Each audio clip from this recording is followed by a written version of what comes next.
Bonjour et bienvenue sur votre chaîne 1J4 Cadence TV. Heureuse de vous retrouver encore sur votre chaîne favorite. 1J4 Cadence TV. Et pour ceux qui ne sont pas abonnés, je vous demanderai de vous abonner. Et ceux qui ne nous connaissent pas, je vous demanderai aussi de suivre certaines émissions que nous faisons passer sur notre chaîne 1J4 Cadence TV. Alors n'hésitez pas non plus à mettre des j'aime, à commenter. Ça sera pour nous un grand plaisir de savoir ce que vous pensez par rapport à nos émissions, parce que nous avançons tous ensemble. Donc j'aimerais vraiment remercier toutes les personnes qui suivent notre chaîne. J'aimerais aussi vous remercier pour le temps que vous allez accorder pour ce moment que je vais partager un sujet, un thème précis de la parole de Dieu. Et donc le thème d'aujourd'hui, ce sera donc les chrétiens qui sont enfuis dans le business des pasteurs. On va dire des faux pasteurs. Alors qu'est-ce qu'on peut dire aujourd'hui par rapport à cela? Beaucoup de chrétiens ne vont plus à l'église. Beaucoup de chrétiens sont déçus. Beaucoup de chrétiens vont dans les églises, mais ils ne trouvent pas la solution. Ils ne trouvent pas ce vide qui en eux n'est toujours pas comblé. Qu'est-ce qui se passe dans ces églises-là? Que se passe-t-il? Nous allons prendre dans 1 Jean chapitre 4 verset 20 qui nous dit « Si quelqu'un dit « J'aime Dieu » et qu'il haït son frère, c'est un menteur. Car celui qui n'aime pas son frère, qu'il voit, comment peut-il aimer Dieu qu'il ne voit pas? Si tu dis que tu haïs ton frère, c'est que vraiment, tu es un menteur. Et le père de mensonges, c'est qui? C'est le diable. Nous devons comprendre aujourd'hui que beaucoup de gens se plaignent qu'il n'y a pas d'amour dans l'Église. Mais notre Père est un Dieu d'amour. Comment se fait-il que toi tu pries, toi qui chantes, toi qui partages la parole, toi qui prêches, toi qui conduis une grande église, comment peux-tu dire que comment peux-tu ne pas manifester l'amour de Dieu, qui est la base de Dieu? Nous sommes là plutôt pour juger. Nous sommes là pour dire du mal de son prochain. Nous sommes là lorsque quelqu'un fait quelque chose, nous sommes là pour le critiquer. Surtout les réseaux sociaux, TikTok, Facebook, YouTube. Ce sont des éléments qui permettent aux gens de mal parler. Mais pourtant, parmi ces personnes qui parlent mal, ce sont des personnes qui, soi-disant, sont des chrétiens. Sont des chrétiens. Mais chrétiens, ça veut dire quoi? Chrétiens, ça veut dire quoi? On les a appelés chrétiens parce qu'ils voyaient qu'ils avaient des comportements de Christ.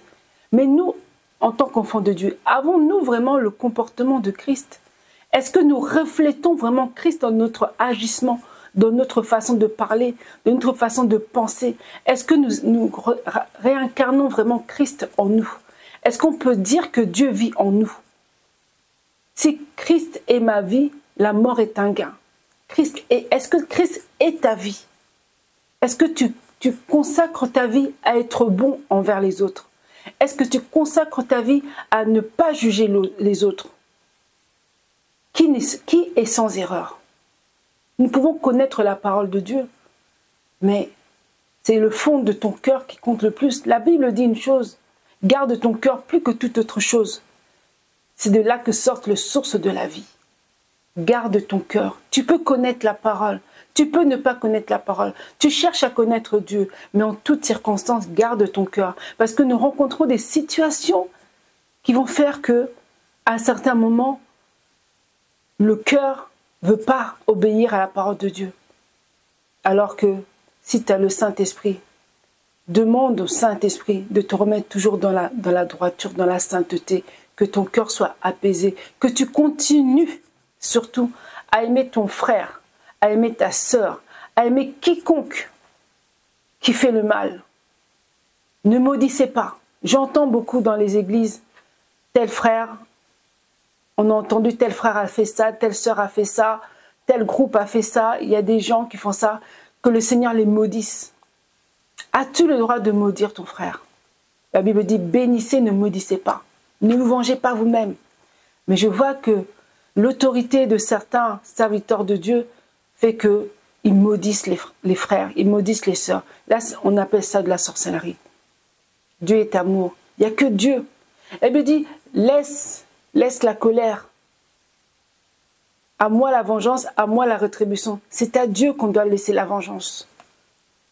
Dieu, quand il était à la croix, il s'est fait apporter à la croix de Golgotha comme un agneau. Un agneau, c'est quoi?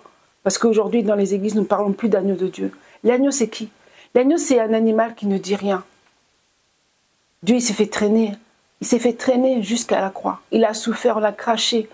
On a fait tellement de choses sur lui. On l'a percé son côté. Il a souffert, il n'a rien dit par obéissance à Dieu.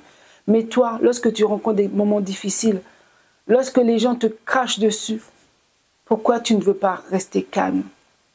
Pourquoi tu ne veux pas te remettre au pied de Dieu? Pourquoi est-ce que tu ne veux pas te rabaisser? Pourquoi tu ne veux pas te rabaisser, mon cher frère, ma sœur? Pourquoi tu ne veux pas te rabaisser? Pourquoi ne veux-tu pas être à l'identique de Dieu? Tu préfères être à l'identique du prince de ce monde, le diable, qui, lui, il est un grand vengeur, c'est un grand haineux. Il n'aime pas les gens, c'est un grand accusateur. Il n'aime pas le pardon, un grand rancunier. Tout ce qui est mauvais, c'est lui qui l'a. Mais nous, en tant qu'enfants de Dieu, disons-nous, nous réincarnons les sentiments qui sont dans le diable. Et nous nous disons encore chrétiens. Tu ne peux pas te laisser influencer par tes camarades qui ne sont pas chrétiens. Tu ne peux pas non plus te laisser influencer par certains serviteurs, certains frères, certaines sœurs qui se disent chrétiens, parce que tu ne connais pas leur vie. Tu ne sais pas. Parce que vous savez une chose, hein, le péché rentre facilement dans le corps d'un homme, facilement. Par ce que nous écoutons, par ce que nous voyons, le péché peut rentrer. Il peut t'influencer et tu peux ne pas te rendre compte que le péché t'a influencé, mais tu vas voir dans ton comportement que ça a changé. Moi, je te conseille une chose, mon cher frère, ma soeur bien-aimée, mon frère bien-aimé, de te livrer à la parole de Dieu. Livre-toi à la parole de Dieu. Livre-toi à Dieu, pas aux hommes, mais à Dieu. Conforme-toi à la parole. Ne te conforme pas à ce qui est autour de toi. Ne te conforme pas à cette nouvelle génération. Mais conforme-toi à la parole de Dieu. La parole de Dieu ne change pas. C'est pas parce que les générations ont changé, c'est pas parce que les formes des choses ont changé que nous aussi nous devons suivre les formes des choses. Parce que la parole, elle ne change pas. La Bible, elle n'a pas été créée en 2000, ni en 2014. Elle a été créée depuis des années, des centaines d'années, plusieurs. Elle a été transformée plusieurs fois, mais il y a une base qui reste quand même. Moi, je suis de l'ancien temps. Vous voyez, j'ai l'air jeune comme ça, mais j'ai dépassé plus de 45 ans. Je suis de l'ancien temps et j'ai vu depuis 95, j'ai vu comment les églises ont commencé à changer. J'ai vu, j'étais là, j'ai vu. J'étais déjà adulte, j'ai vu comment ça a commencé à changer. Et aujourd'hui, les églises se sont dégradées. Et beaucoup ne se retrouvent plus. Beaucoup ne se retrouvent plus. Alors, mon frère, ma soeur, la première chose à suivre, c'est la parole de Dieu. La première chose à suivre, c'est que Jésus-Christ. La première chose à suivre, c'est Yahweh. Yahweh, Emmanuel, Dieu parmi nous. C'est lui notre sauveur. C'est pas le pasteur qui est notre sauveur. Tu as besoin de prier? Mets-toi à genoux, prie à Dieu qui écoute ta prière. Il a dit quoi? Va dans ta chambre, ferme la porte et prie ton Seigneur qui écoute les prières. Demandez, il vous sera accordé. Mais toi, tu n'as plus foi à Dieu. Tu as foi à ton pasteur. Tu as un problème, tu vas voir ton pasteur. Comment se fait-il que Dieu n'a plus d'importance pour toi? Tout ce qui compte, c'est celui qui est sur terre. Le pasteur, non, le pasteur, tu peux lui faire confiance, mais attention, c'est pas ton Dieu. Ton Dieu reste le créateur de l'univers qui a envoyé son Fils unique sur la croix, son Fils unique, Jésus-Christ, Emmanuel, est là. Nous devons, quand on chante « Il est vivant, il est vivant », il est vraiment vivant. La Bible dit une chose, « Fais de l'Éternel tes délices, il te donnera ce que ton cœur désire. » Moi, je suis un témoignage vivant. Je fais de l'Éternel mes délices depuis ma jeunesse. Je n'ai manqué de rien. Je n'ai manqué de rien. Alors, si tu fais vraiment du Seigneur ta première place, avant les mèches, avant le travail, avant la prospérité, avant toute chose, sache que tu réussiras.